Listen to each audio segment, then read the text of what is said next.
The content you're about to enjoy comes from the archives of The Best You. We're devoted to the very best in personal development, with a magazine and resources dedicated to inspiring and changing people's lives. At The Best You, we work with the world's leading writers and trainers on the evolution of the self, and people whose journeys have been affected by their work and words. For more information, go to www.thebestyou.co.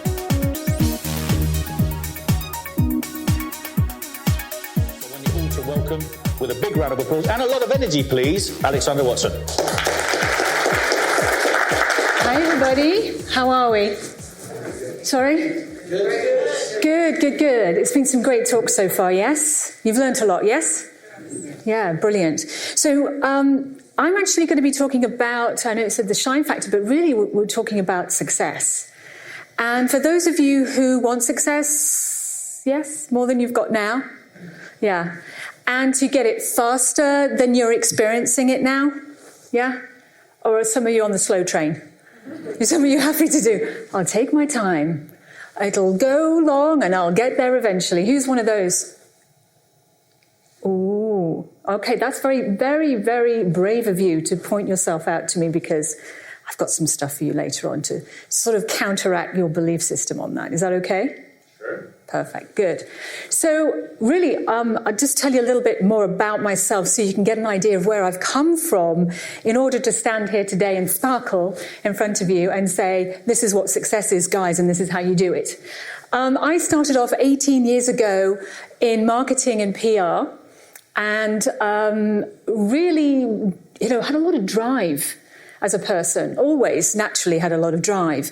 So I went off and I thought, right, marketing and PR is what I want to do. Off I go. So I did all the qualifications and a few more, because we always want to overqualify ourselves, don't we? We always think we need to do more. And eventually got a great role in marketing and PR. Now, I did that for a fair bit of time until one day I was sat in a boardroom with some clients and I was totally and utterly bored. Which was quite frightening, really, because I'd worked so hard to get to that place of so-called success, right, where I was in a boardroom. I mean, not just anybody is allowed in a boardroom, right? You've got to be a serious contender. So I was there with my clients. I was thinking, God, I'm just so disengaged. And that frightened me, because I care about people. I care about clients naturally. And I thought, what's going on with me? This is insane. I've worked so hard, I've taken years, God knows the expense as well of getting to that place. So I had a little bit of, I would say inner contemplation, and my friends would say a lot of moaning about the fact that my job is not fun anymore and certainly not fulfilling anymore. Has anybody had that? A job where you just feel, well, God, what am I doing? I'm just paying the rent, basically, or the mortgage. I'm not actually enjoying this or feeling that I'm alive in this. Now, my nature is that I have this adversity to the word and the experience of mediocre. I can't bear mediocre. I find that mediocre is a killer of success, of spirit, of life, of shining. So whenever I see it or I feel the energy of mediocre, I'm off in the other direction or I'm trying to fix it.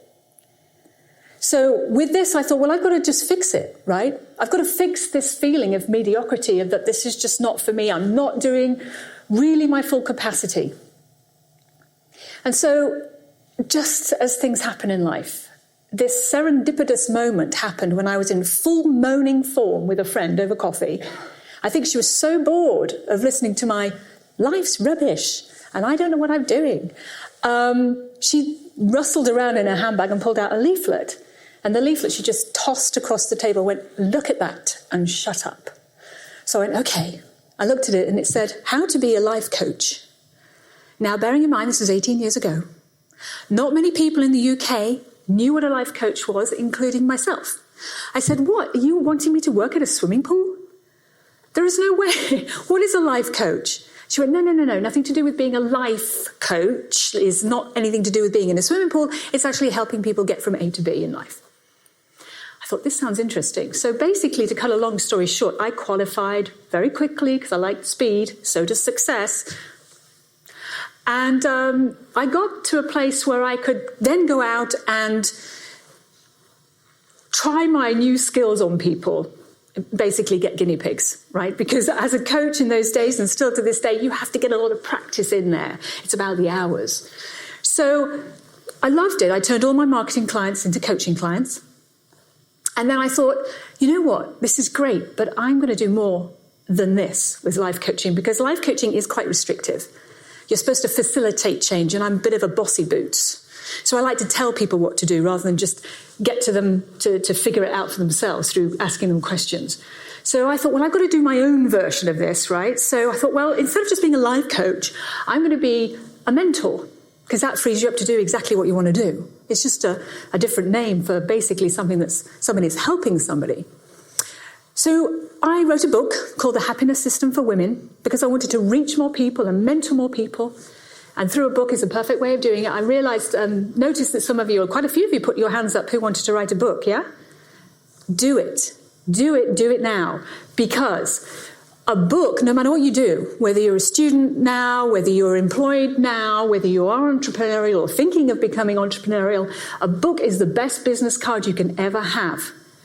Because when you are an author, or a best-selling author, you are suddenly far more credible as a person. It's just one of those things people see you as, oh, you're an author. That was my first sort of taste of so-called celebrity and fame, is when people knew I was an author. When you get people lining up to get, have their books signed and the picture taken with you, it's weird, but lovely. Because people are so kind and so sweet about it. But books are amazing. So write your books. And the book got me onto the X Factor. Now, this was a while ago. This was 2006. I got a phone call. We need you. Leona Lewis is ill. I'm thinking, why are they asking me? I said, well, how did you get my number? How did you know about me? Well, it was the head of the whole of the big company that deals with the X Factor. And they said, my secretary's got your book. And she really thinks that you can help. Now, that's another thing about books. You never know where they end up, in whose hands they end up. So this book opened a massive door for me, which was to get on the X Factor, coach Leona and the other finalists and stuff. And that worked out pretty well for me as a success journey, as quite a milestone in my success journey. So after that, I could do what I wanted. There was so much free reign to do that, just because of that one thing that brought me a lot of success. But here's what I've been finding. When I've moved away from teaching and mentoring about happiness, I decided to go towards success mentoring, because it opened it out a bit more, I think. When I researched success, I realized there was a lot of similarity between how to be happy and how to be successful. Very similar demands of happiness and success. And I found that fascinating. But I wanted to talk, get into success because it does something else to you, that happiness doesn't necessarily do that. And I was also staggered. I don't know about you, but I'm staggered at the difference between successful people and those who struggle. Don't you find that? There seems to be this massive sort of Grand Canyon between people who are doing well and people who just don't know how to get going, or try lots of different things but never really get anywhere. So what I did was research, and what I'm going to share with you today is what I've pretty much discovered about the demands of success. And but I want to ask you a question first, because this is fascinating to me to get this research as well. Is who thinks here, put your hand up if you think success is actually difficult. For complimentary resources from my book, my complimentary e-course, The Power of the Question, or recommended reads, go to www.thequestion.com/resources. For more information on my coaching or mentoring, go to www.bernardo-moya.com. If you got your hand up, I can't see it, just so you know. Nobody thinks success is easy. Doesn't that tell you something? If you don't think success is easy, guess what? Success isn't going to be easy. You feel that success is easy, it will be easy. If you feel it's going to be a struggle, you will struggle. So that's the initial difference between successful people and those that struggle, is that successful people don't have an emotional issue with success. They're not emotionally attached to the fact that it's easy or difficult. They just get on with it. It's fascinating stuff. So here's the other thing about success, which I find fascinating. It's actually a natural desire within all human beings to be more successful. And here's why. We want to be more successful because we are nature. We are all nature. You might know some people you don't think are natural or nature. You might think they're aliens. But absolutely, we are all fundamentally nature. And so the laws of nature are to have more, be more, and do more. In other words, more life. So we need to grow as human beings. We have the capacity and the inner, natural, authentic desire to grow. Now we want to grow intellectually, we want to grow emotionally, and we want to grow spiritually. So this is why when you reach for more, you get so much more than you initially thought you would. It's staying still because you think it's difficult that will keep you stuck. Does anybody here feel that they have a block to success right now? Okay. We will talk about that in a minute, because this is the difference between you actually making progress, and success loves the speed and the progress and the momentum, and actually you just going round in circles or doing the spiral thinking, which is that thing that goes round and round and down and down and down. So here's what I found out. That people who are more successful than others have cultivated something. And they have cultivated or have naturally, in the sense that they didn't have a problem with it or a block, a successful mind. Now, I've put all the elements, so there's sort of 5 core beliefs to this, and some extra elements as well I'm going to take you through, that all these people have in common that creates this phenomena called the successful mind. Now, you've heard mindset being talked about before, but this is purely about success and how it works for you. So when we talk about a successful mind, that is something that can either create success for you or destroy it. Because your mind's either doing one thing or the other. It's either creating something positively or it's destroying something. So which would you rather have? Your mind creating or destroying? Creating. Because we are creators. We're powerful, creative human beings, all of us, no exception. So if you're sat there thinking, I'm not talking about you, you're wrong. I am talking about you, whether you believe it or not. So let me share with you those 5 core beliefs of what a successful mind thrives on, okay? But before I do, I want to ask you one more question. If I was to talk to you one-on-one and ask you about you and your life, what would you tell me? Or you just think about that for a second. What would you actually tell me? What would be your story? Would it be a tale of woe or a tale of wow? A lot of the time people don't understand that what you need in order to succeed is that initial belief in the self. So if I was to ask you, is it a tale of woe or a tale of wow? You go, oh, Alex, tale of woe, I'm afraid. And off you'd go. You'd tell me it. Because that's your, I don't know, who here remembers vinyl records? That's how old I am. Yes, not a lot of people do. Okay, enough about the age thing. Vinyl records have a groove, right? And it goes round and round and round and round and round and round and round. And that's what you do when you play your story of woe. You're just playing that old record again and again, and the groove's getting deeper and deeper and deeper, and it becomes more and more habitual, and that becomes who you are. That's your energy. We were talking about energy before. That becomes who you are. You become one of those people. Not a successful mind person, but somebody who's just going on and playing the victim, like we were talking about before as well. So really, I think that it's really interesting when people tell me who they are and what they want, because that tells you everything you need to know about their inner success level. In other words, how much they are allowing success into their lives. Because you're probably aware of this already, but when I asked you who's having a problem with success and are you feeling that you've got something stopping you, I guarantee 100% what it is you.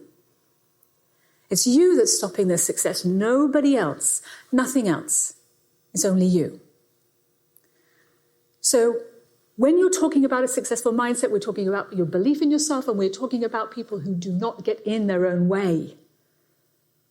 There's a massive difference. So when you know you're in a success level, then you've got to know something else. You don't want to make the mistake of thinking that your success depends on anybody or anything. A lot of people think that it's an external issue. And that's what holds you back. You're waiting for the perfect moment. Or you're waiting for somebody else to do something first. Or you're waiting for some environment internally in your work, an internal environment to change, or a promotion to come up, or something like that. You're waiting. Successful mind people do not wait. They create the opportunity. So if you're waiting right now, try and think about how you can create more of an opportunity rather than waiting and sitting around for other people. Because success is an inner job. It's an inside job. It's an inner game. It's something that you decide how successful you are going to be. Nobody else. Nobody else will decide it. You will. So whatever success level you're at now is where you'll stay unless you change. We'll talk about change in a minute.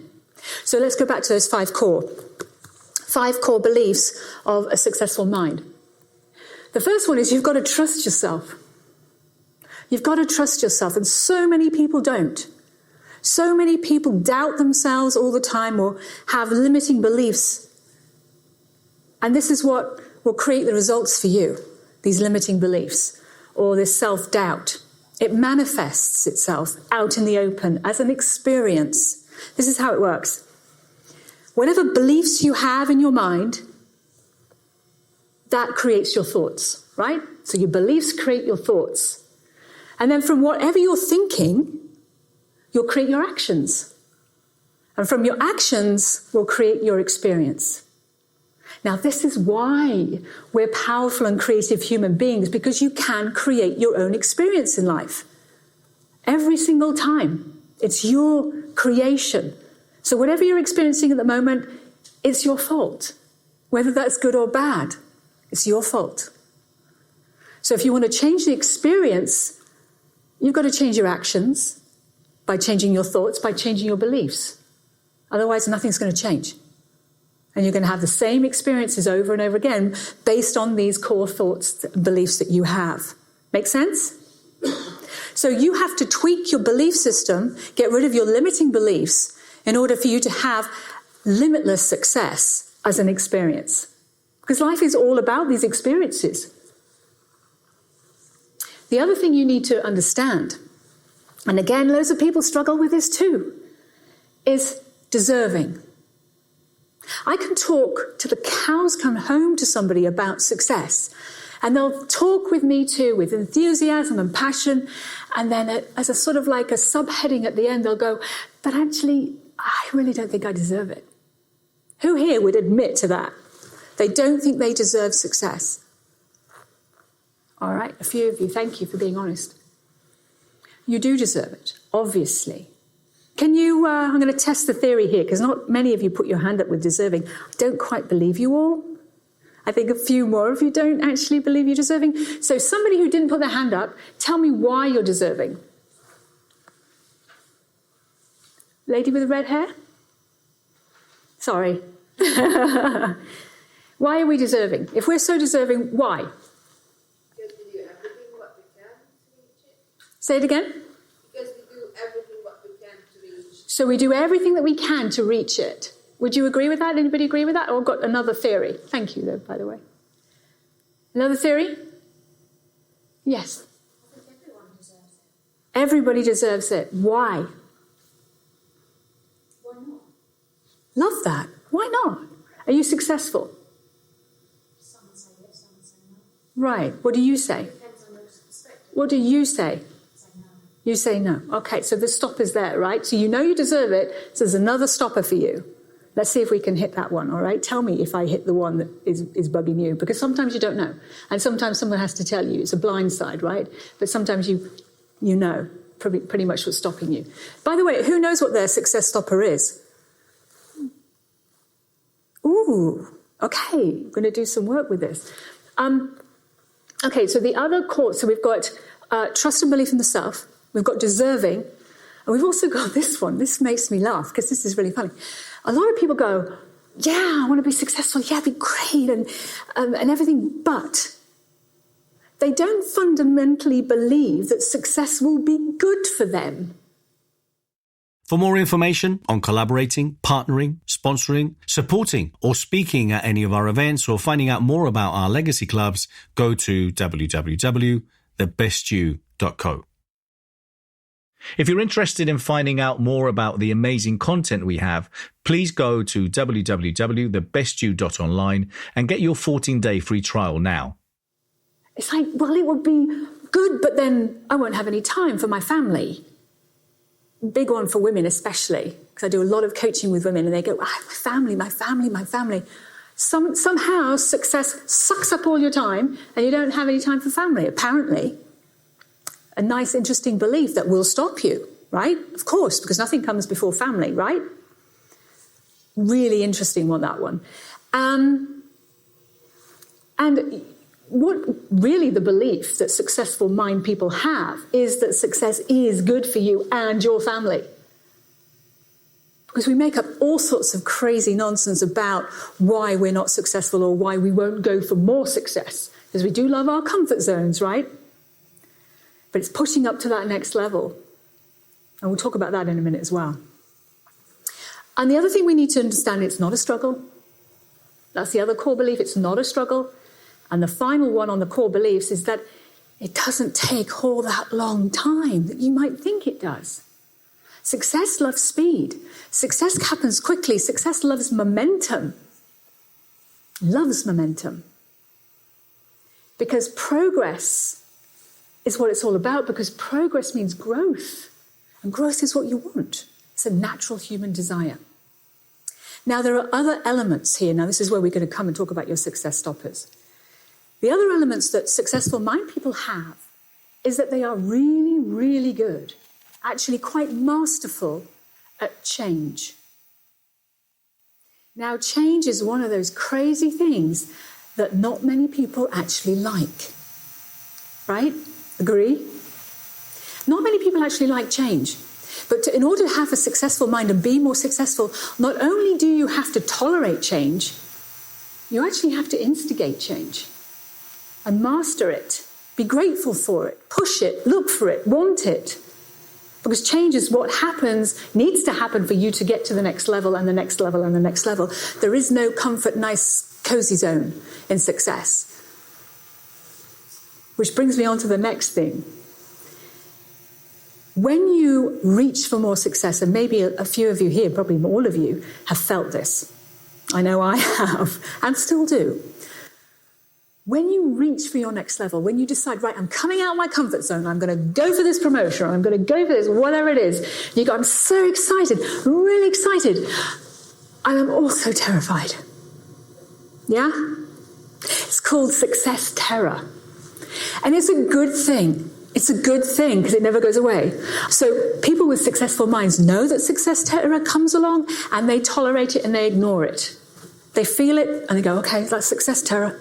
I'm still going anyway. So be aware that when you try and push yourself, that weird feeling is success terror, but it's okay. We all get it. And you will get it at the next time. I kind of think of it new level, new devil, right? The next time you're trying to push yourself, you'll feel it. It's okay. The other thing is that you have to be aware of and tolerate or ignore or work through your fears. Now, we have lots of different fears. Let me name a few for you. Fear of failure. Who has that? Fear of failure. Dun, dun, dun. No such thing as failure. No. That's got rid of that one. Yay. The other one is fear of success. Who has fear of success? Interesting, isn't it? The other one is fear of rejection. Boys, I think you feel that more than girls, right? Yeah, they do. They do. They're kidding, they do. Rejection. How about the classic, I will be on my own. I'll be all alone doing this. Don't want to be on your own. Thank you for being honest. And then another one is being worthy. I fear not being worthy, because the number one, top of the scale, human fear is, am I enough? Am I enough? That's what we fear. Who would say that is true for them? Okay, you are. Just so you know. I wish I had more time to go through with that particular one with you all, but you are. And you always have been. And you always will be enough. All right. That's from my heart to yours. So, the last bit of this is super important, but never quite given the gravitas it should get, and that is clarity. If you are not clear on what you want, you're not clear on who exactly you are, which is a powerful and creative human being, remember, and you're not clear on your goals and the actions to take with those goals, then you will never get to the success, because fogginess, the feeling of being unsure, will keep you busy. But clarity gives you so much. But the most powerful thing that clarity will give you is peace of mind. And who would like that? Great, I know. It's sort of that feeling of relief. So when you are looking to your next success goals, look for clarity. Look for sheer, pure, crystal clear clarity, because that will get you there sooner than you think. So one last bit. When we're talking about the shine factor, it's actually bringing out that person within you, that inner diamond, which is there, and bring you out to shine. So I'd like to thank you so much for your time and interaction. I really appreciate it. And if you want to speak to me afterwards, I'll hang out and talk to you if you have any questions further than the questions we're going to have now. So thank you so much. Thank you so much. Thank you. Couple of questions? Alexandra? One question. I'm still not clear, Alex, what your reference points are for success. I mean, is a woman had given birth to a healthy baby with all its fingers and toes a success? Or is someone becoming a millionaire or billionaire a success? Or some achievement, sporting achievement? What are your reference point for success? And do you consider yourself a success for talking about success? Great question, thank you. Two parts to it, so I'll take the first one that you mentioned first. It's a great thing that I actually didn't mention, which I should have, so thank you, is that in order to be successful, you've got to define what success is for you. And the same is with happiness, right? I told you there's a lot of parallels between happiness and success. That's true for happiness as well. You've got to understand what happiness is for you as well as success. That's what we're talking about when you're self-aware and you know who you are and you know what you want. It's that clear definition of what success is for you. Otherwise, you did what I did, which is put my ladder up the wrong wall when I was doing marketing and PR. Because I thought I should, rather than it was actually what I wanted to do. And the second part of your question was, do I think I'm a success? I do in probably about 80% of what I've tried to go for in my life. Obviously, there's still more to do. I don't think you ever stop. I would consider myself to be a student of success forever. I would never want to stop doing that. And so far, so good. Thank you. Any other questions? I would actually like to ask about the terror feeling when stepping out of the comfort zone and feeling uncomfortable, which is very natural. I would like to know if there's any tools you can use in order to just empower yourself more and keep up going out of the comfort zone.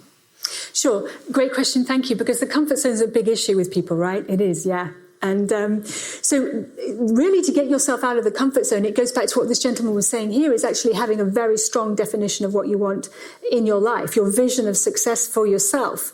And that is a motivator, right? And if it's authentic for you and it's big enough, that's another thing I wish I had more time to talk about, is making sure your goals are big enough for you, not just mediocre. Hate that. But big enough for you, then you are motivated to come out of your comfort zone, because it's what Nigel was saying. It's having those goals that mean so much to you and light you up from the inside and really connect and touch you in such a way that you wouldn't contemplate life without actually meeting that goal at the end of the day. I have this thing called the rocking chair syndrome, where I think, well, what would I be terrified of not doing by the time I'm sitting in my rocking chair as an old bird, right? And that motivates me, I can tell you. You too. Right, exactly. So it's the motivation that gets you there, but the clarity of what you want is that catalyst. Okay. Thank you very much. Thank you, Alexandra. Thank you. Another round of applause, please. Thank you.